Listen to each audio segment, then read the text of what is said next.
Future. What is the future for us? When I come to this historical city of Varangal, I remember my trip about 2-3 years back, where I went to this Varangal fort. To those, it's a 12th century fort, Kakatiya architecture, and the tourist guide who took me there was passionately, with emotion, he was explaining to me the intricacies of this fort. I was enjoying it, but I couldn't understand, because I didn't understand the language what he was talking to me. Communication is a problem for me. When I came to Hyderabad, going to Koti, buying second-hand books on the pavement, we start bargaining. By bargaining, you start learning the language. When buying the vegetables and all, communication becomes a barrier everywhere. In Russia, the problem was different. Whatever you do, nothing works there. So I applied a strategy of talking in my own mother tongue. They were able to understand. You see, when you talk in mother tongue, maybe your emotion, you put your emotion into that. See, what happens is, for effective, we need very effective communication to do any business. Our communication is through language. If that is the case, how many languages we should know to be a good global player? See, in India itself, we have multiple languages. We have 2 languages from 3 languages from and you can see internationally, we have Germany, Japanese, French, Spanish. How many languages we should learn? I don't know. Friends, there is one language. Whatever the language, you know. See, the Google app application which has come up now has made our life very comfortable. See, it covers many languages. So whatever you talk, we talk whatever the way we are able to communicate. It's a wonderful innovation. That's the one which is changing the society, the way we are looking at it. See, when you look at the tiny instrument in my hand, we are using it for communicating with people. And then we added text messages. Afterwards, we added the camera to this, then started communicating photographs, videographs.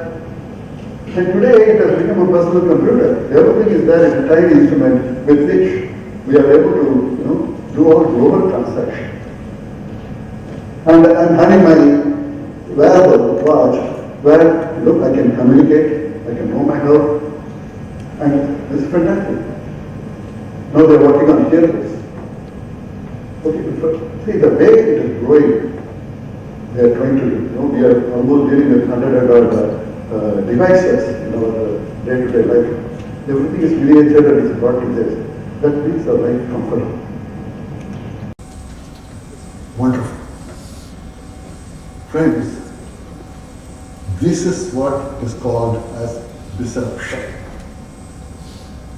The disruption changes through the innovation, it changes our life. I was very happy to hear the finance minister today, in her budget speech, she made use of the word disruption 5 times.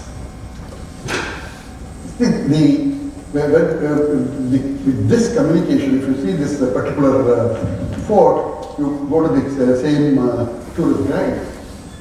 He is going to increase his business because now it is unlike me, he can handle any international tourist. He talks in Urdu, but they understand the language where they would like to understand. That's a fascinating discovery. So that way, the disruption is good, but there are issues also. Everything comes with issues. When you are disrupting and then when you are bringing a new innovation, sometimes it kills the established industry. If you take the example of photo paper they are using, printing paper, photo printing paper. That industry is totally gone. Nothing is there. Camera industry, which was going at the top, that's now it is coming down. So disruption affects us also. You see, this disruption is a very serious word. When it is affecting, because we are talking about change. Change is inevitable. Change is one thing which is continually changing. It will never change. It's a change. So handling the changes, it's a big deal. And predicting. See, we are not able to predict. We are not able to predict. See, a few years back, 20 years back, we were working on a Mission 2020 document, and then we were trying to, we have subject technology forecasting. There are many ways to see the future. So, but now, with the type of things what is happening, we are not able to predict. So technology, the way it is growing, is unpredictable. So given this background, what next is for us? See, we are looking for what is that which is going to happen for our own future personal careers. What is that? Because today I'm doing the studies every day. What am I going to be in 5 years' time? What am I going to be in 10 years' time? What is going to happen in 20 years? In 2040, what is the world? How do you know? I don't know. So if that is the case, what is it I'm doing? Is it relevant for the future? See, that's a very basic question. We are saying it's unpredictable. Emotionally we are connected because it is improving the society. See, if you take the case of Ola or Uber, by disrupting the way the transportation has been done, they made our life comfortable and also affordable. We are able to travel wherever we want, whenever we want, at an affordable cost. That's great. But as I told you, when I'm running an industry, established industry, I'm worried about what is going to be the future. As all of us, innovation in the future. So we are going to enter into the innovation field. But we should know whether our innovation is sustainable. So that means a new concept on what is disruption risk has to be.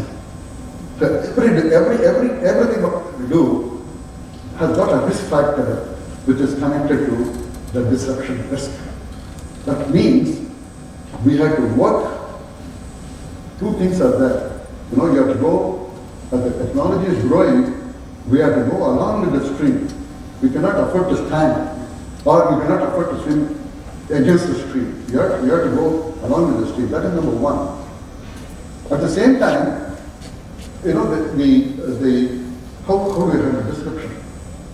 Friends, disruption can be countered using disruption tools. If we have to use the disruption tools to counter the disruption, let me say how it is possible. We visualize a quiet pond, a lake, very peaceful, and everything is comfortable, and all are happy. Now, we drop a stone on the pond. What happens? Ripples, waves, it gets disturbed. Everything comes up, bubbles, everything comes up. And something undesirable thing which was there, that also comes up. So we are creating a chaos in the system. With otherwise peaceful system, we are purposely creating a chaos, a confusion. When we do that, it's all getting disturbed. But you wait for some time, things will settle down. Only thing is, whatever has come from the water which is floating may not go down. So take it out and throw it out. When we are using the disruption as a tool for us, the same technique we adopt. Disrupt the system. See,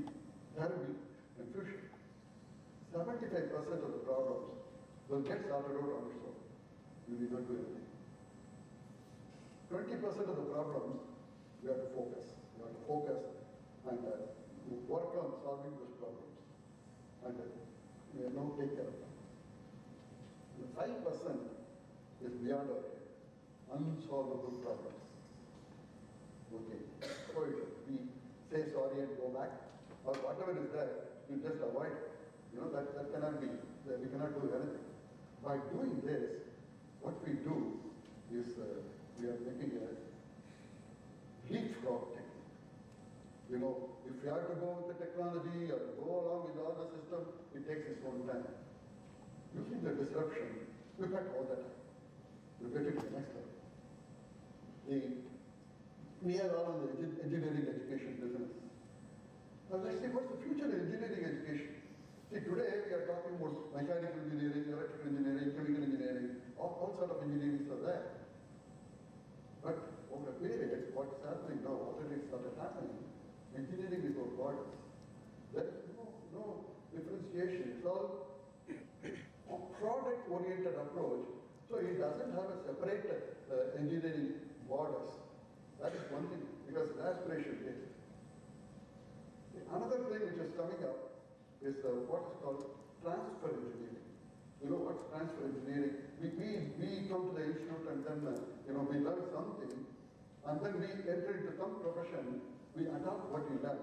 I did my mechanical engineering, metallurgical engineering, but I adopted what I learned into missile design and subsequently academic design. So this is what we do for a transfer learning. Another thing which is emerging is the translation engineering. You see, we always talk about industry in academia gap. There's always a gap. Industry people, they talk about something which academia are not appreciating, academia is finding is not appreciated by the industry. So there is a requirement for an intermediate, translator, interpreter, to convert, to translate industrial problems to academic research problems. He has to convert academic research finding into industrial solution. So this is emerging. The person who is coming at the center is becoming a person who is controlling all. And then obviously when we talk about innovation, engineering is coming up, because innovation, we have to talk about concept to the final stage, commercial, everything is there in that. So that way, the innovation engineering is emerging as another major area. If I talk about academic disruption, we talk about curriculum. As now we understand that we would like to work, we would like to have our career where we have passion. I want to be a product designer, I want to be a security person, or I want to, I want to be a movie maker. So the curriculum, I will decide what I would like to do. If I decide to be a movie maker, I'll take up the subjects like light, electricity, magnetism, something on construction management, something on how to project, or image processing, that type of, or even complicated digital signal processing, high-level calculus, everything, whatever I require towards achieving my aspiration, I will choose a subject. And that's my control. So you have a freedom to choose. When you have a freedom to choose, why do I have a teacher? That's a limitation, but now it's a global. So once you choose, see, we have the online courses. We have the flip class technique going on. You see, today we are coming to the hall, lecture hall, and then we take a lecture, we go to the hostel, and then do the homework, assignments. The thing is changed. We take the class at the hostel, we come to the class for assignments. See, the hostel, we would like to take the class at the time we would like to take, maybe in the midnight. Whenever we are free, we would like to take the class, we would like to take the lecture class. So when we flip, that is also coming up. So that way, when I do all these things, how to evaluate? We are going through certification, examination, marks and all these things. Who's going to do all these things? See, that's where the approach, the case study, the approach, how we are going on that, or adaptability of the things. All these things are going to be the factor which is going to evaluate what you are going to study, which is going to meet the aspiration. By the time you complete your study, you get to the business what you would like to do. For doing that, again, the innovation, the innovation factor is coming one way. And then the second thing is also, we are talking about, if you do all sort of things, where is the need for the teachers? We don't need teachers. It's not true. See, the teachers are gurus. We have got huge information. We have got aspirations. So teachers will become learners. We learn, teaching is being converted into a learning aspect, and where both teacher and the student work together and arrive at what is the courses and what is the step and what is the path you are going to take to achieve that aspiration.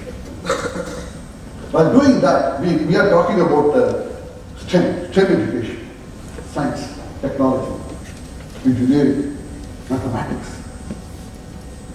Now, finance is coming in the picture. I love music, I love literature, I love to go for dancing or drama. So, STEM is becoming a combination, because music is a business. If you adapt music in artificial intelligence into percussion technique of rhythm, one of my students is working on that, it becomes a big business. So, STEM is becoming streams, science, technology, engineering, arts, and science. This is one aspect which we are moving to the next step. So frequently we come across unemployable engineers, what's the future, whether engineering education is relevant. Friends, engineering education is very much relevant. See, there are so many things to be innovative. It's wide open. There are so many things to be decided. We don't know. We are talking about nanomaterial, nano product and all. We are going into that. Then how to design a nano product? The approach is very big. That's one thing which is opening up a very big field. In all these cases, the human lives are always there. See, you talk about artificial intelligence, machine learning, robotics, but human life is always there. This is not the future. Human life is the future. So that is the education what we are going through is highly relevant for the future. At this stage, I would like to show you, don't see that thing. And there you see the 500 fortune companies are there. For the period of, if you see, 57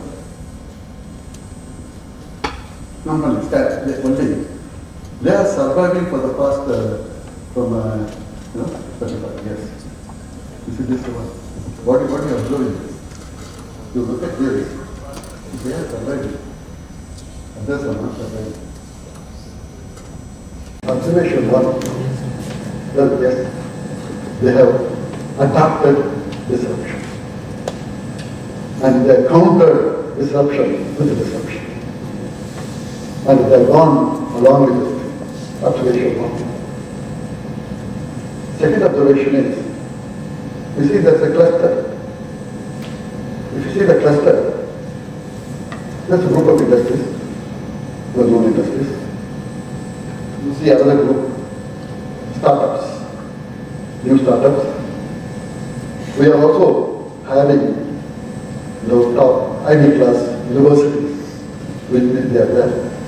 They have survived. Their survival is because they have adopted this technique. That's one more observation. Many of all the things, they have NIT students working there. That is also another interesting observation.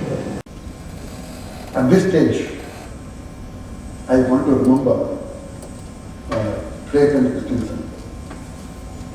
He is the person, professor in Harvard University.